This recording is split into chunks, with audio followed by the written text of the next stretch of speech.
الحمد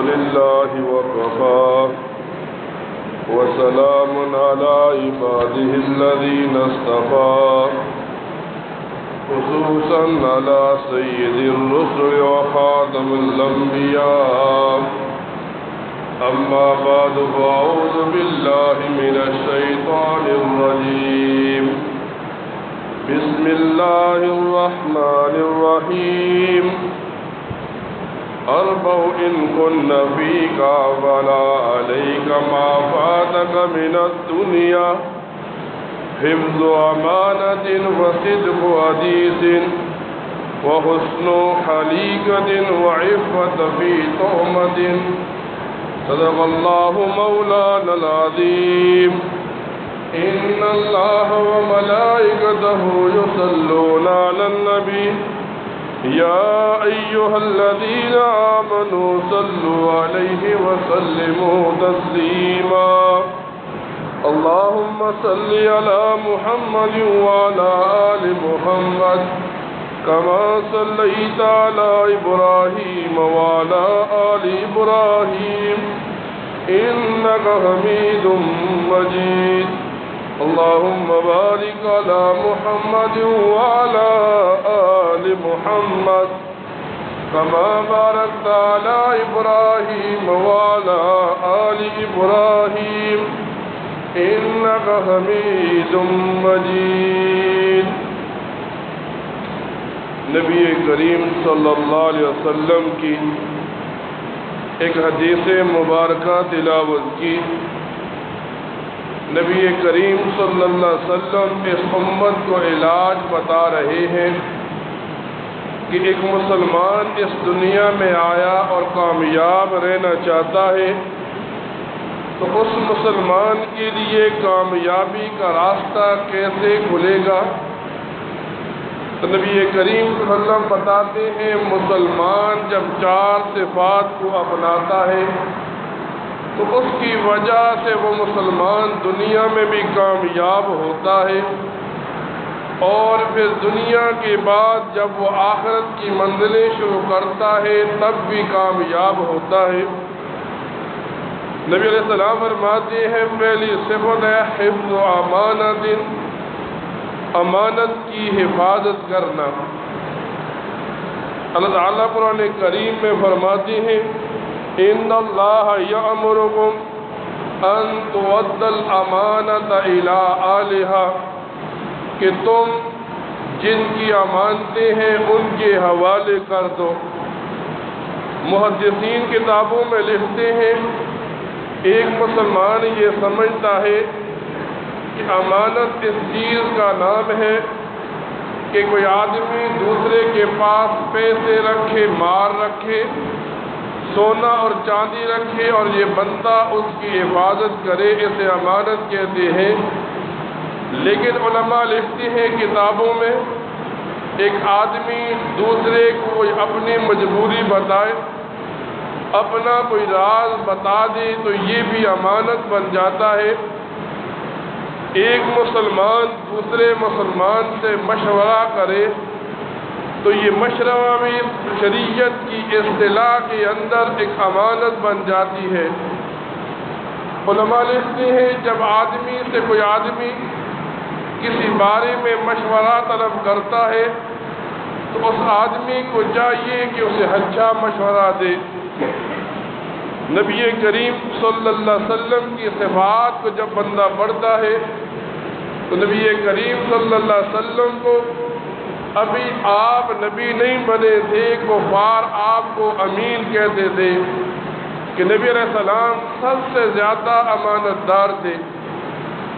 کتابوں میں واقعہ یوں آتا ہے جب نبی علیہ السلام مکہ سے مدینہ کی طرف سفر کرنے کے لیے ہجرت کرتے ہیں تو اس رات بھی آپ کو سب سے زیادہ جس چیز کا غم ہے وہ لوگوں کی امانتیں ہیں کہ آپ حضرت علی کو امانتیں سونپ کر جاتے ہیں کہ جن لوگوں کی امانتیں ہیں ان کے حوالے کر دو۔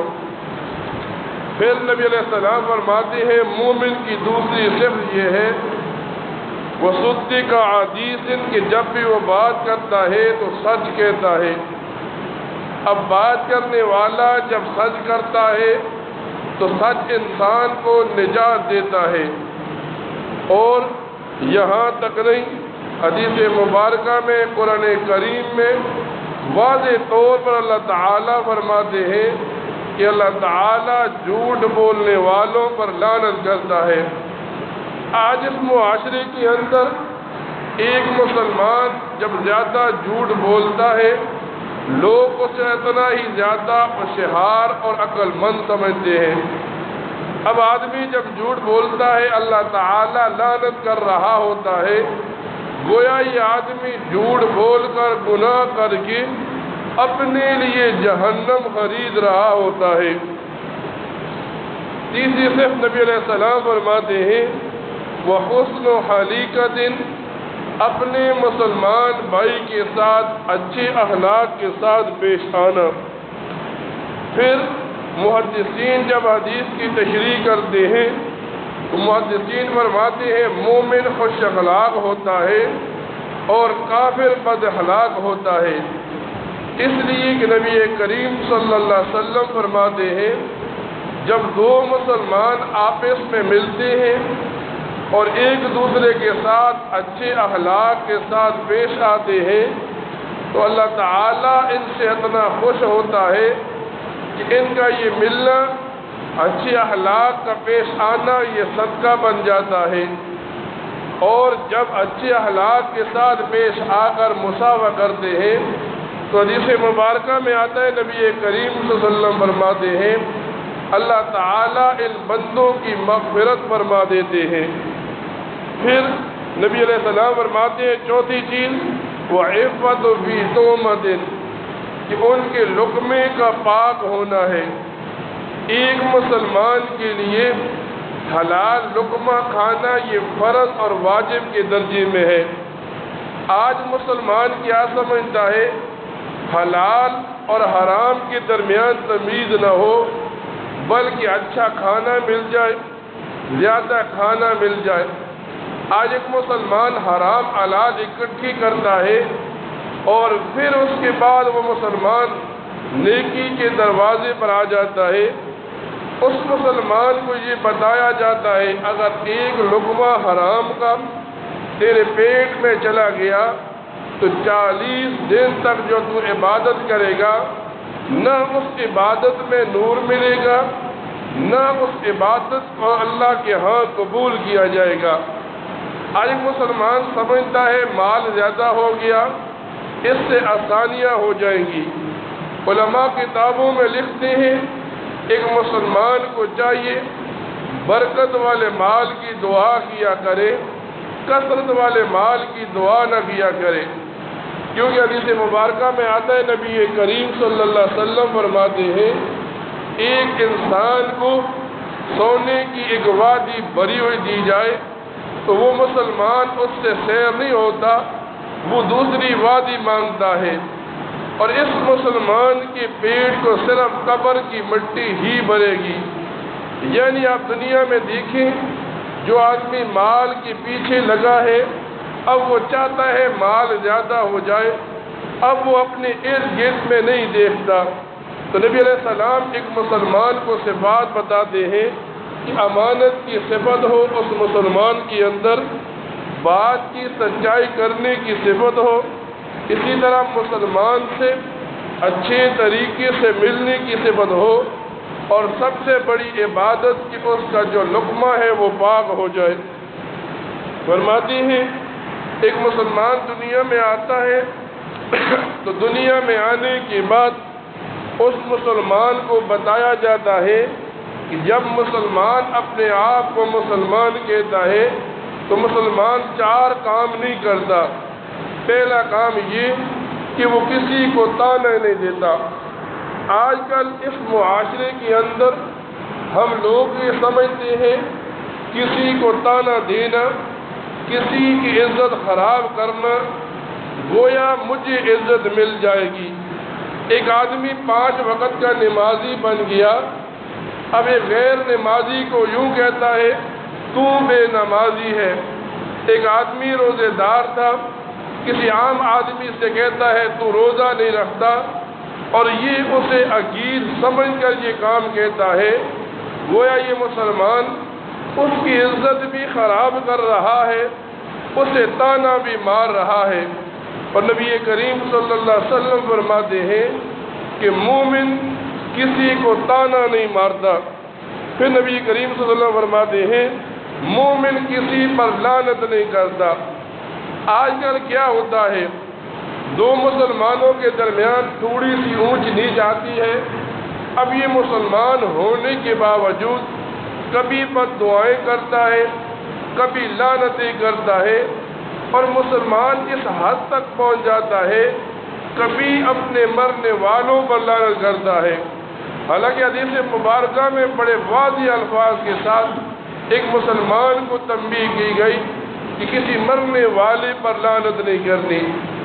جب ہم نے اس دنیا میں قدم رکھا ہے تو ہم اس لیے آئے ہیں کہ ہم یہاں عمل کر کے جائیں کہ کل ہمارے لیے آسانی کے راستے کھلے۔ پھر نبی علیہ السلام فرماتے ہیں مسلمان فحش کلامی نہیں کرتا، زبان پر ایسے برے الفاظ نہیں لاتا جس سے اگلا انسان سمجھے کہ یہ مسلمان اپنی زبان کو گندے الفاظ کے ساتھ ملوث کر رہا ہے۔ یعنی مومن کی یہ صفت نہیں کہ اپنی زبان کے ساتھ گندے الفاظ کو بیان کرے۔ اور پھر فرمایا مسلمان کی چوتھی صفت یہ کہ وہ بد کلامی نہیں کرتا۔ آج ہم اس معاشرے میں جب اپنے آپ کو مسلمان کہہ بیٹھے، تھوڑی سی اونچ نیچ ہو گئی، کسی کے ساتھ لڑ پڑے، اب زبان سے گالیاں نکلتی ہیں، سامنے تھوڑا سا کمزور نظر آتا ہے، مسلمان گالیاں دینا شروع کر دیتا ہے، زبان سے برے الفاظ نکالنا شروع کر دیتا ہے، اور وہ سمجھتا ہے کہ یہ میرا حق ہے کہ میں اپنی طاقت کا گھمنڈ اس انسان پر نکال رہا ہوں۔ تو نبی علیہ السلام نے بتا دیا 4 باتیں مسلمان کرتا ہے، 4 باتوں سے مسلمان اجتناب کرتا ہے۔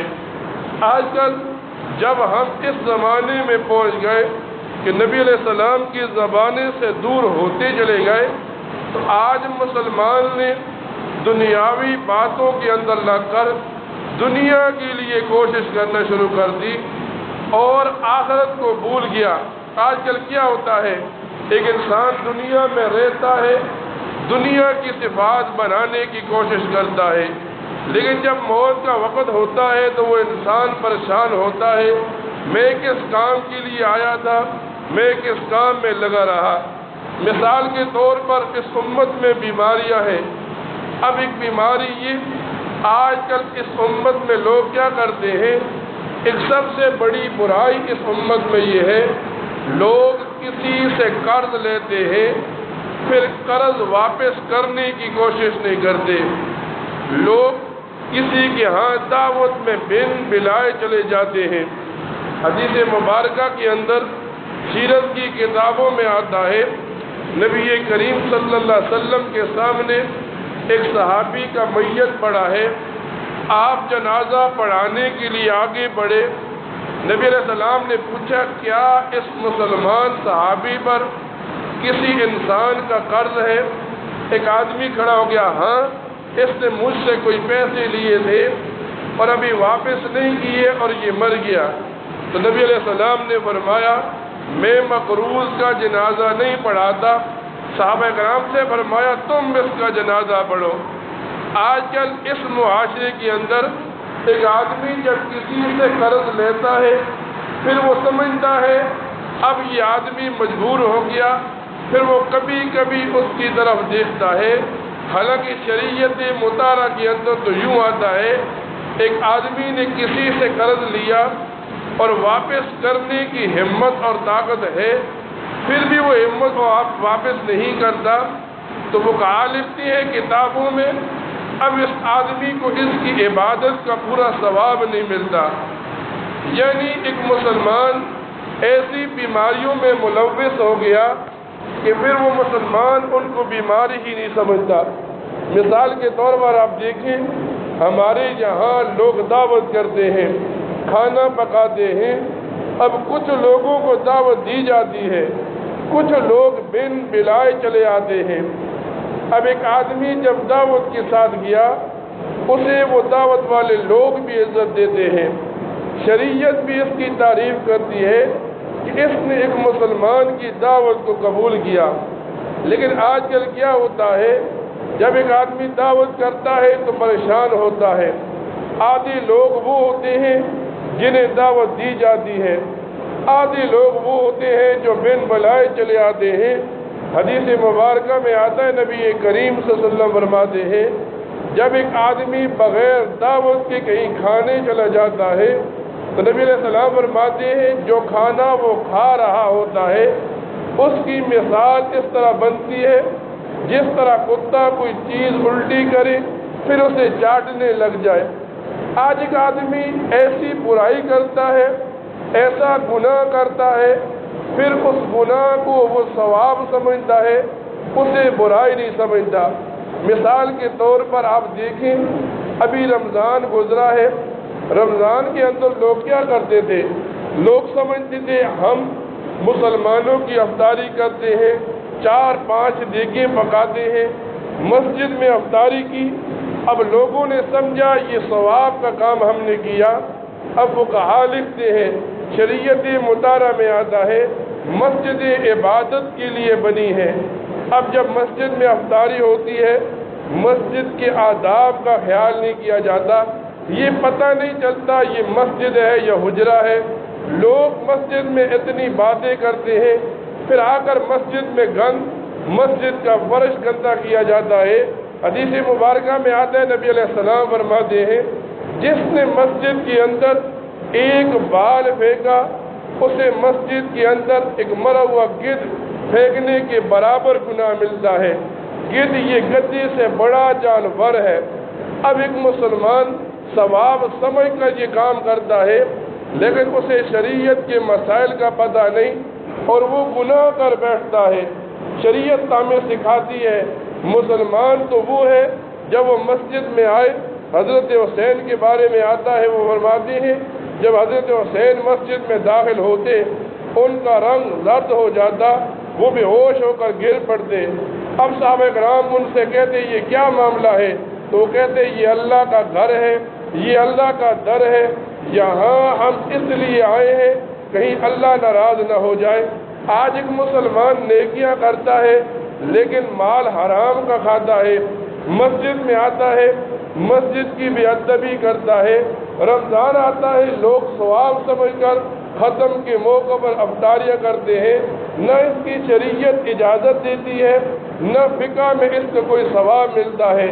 ایک آدمی رمضان میں چاہتا ہے افطاری کرے تو اسے فقہ یہ بتاتی ہے مسجد کے قریب کسی اور جگہ پر کھانے کی دعوت کی جائے۔